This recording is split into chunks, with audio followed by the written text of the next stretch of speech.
Hi guys, this is Bob from Buckeye Sports Center, and today we're going to take a walk through the 1875 Renegade from Lund. This is a boat that's been out for a couple years now, and it's really taken the bass boat by storm.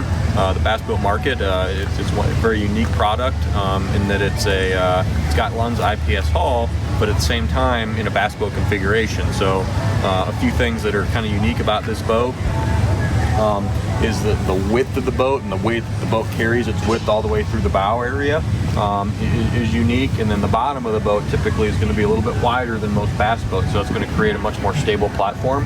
And then other cool things, this has got a 115 horsepower Mercury Pro XS, which is a pretty high performance motor on the back of this boat, so it's really going to compete and run favorably at close to a 19-foot boat, but it runs very similarly to a lot of 18-foot fiberglass bass boats with 150 horsepower. So let's take a look inside. So I'm sitting at the helm of the 1875 Renegade. It's really a pretty cool helm for a more of a value-oriented bass boat. It's got a huge area here to mount, pretty much I think up to at least a 10-inch flush mount unit here. But the overall unit isn't really high profile, so I can easily see over it. Full instrumentation, and also I'm 6'2" and I've got plenty of leg room for my legs. When I'm shifting the engine, it's got I'm not going to run it into my leg, and it's just really ergonomically well designed. Tilt wheel, so if I prefer the steering wheel in a more upward or downward position, it's still easily going, and I can move easily out of the area as well. As we move to the bow area, obviously the key feature is just the width and the amount of space you have on close to a 19-foot platform.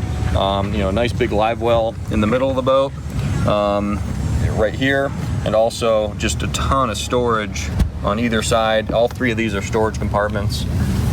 Just a massive amount of storage in the boat for rods or whatever whatever you want to use it for. Nice finish. The other thing that I like, because I get on some bass boats and they're using aluminum lids and stuff, and they're kind of chintzy, but I'm a pretty bigger guy, and I don't feel it's not caving in, it's not feeling uncomfortable wherever I walk on this deck. They're using heavy-duty aluminum pieces, and it's pretty nice piece. And as we see the console from the other side here, it's a fiberglass console rather than a cheap plastic console. So some very kind of high-end features for not a crazy expensive boat.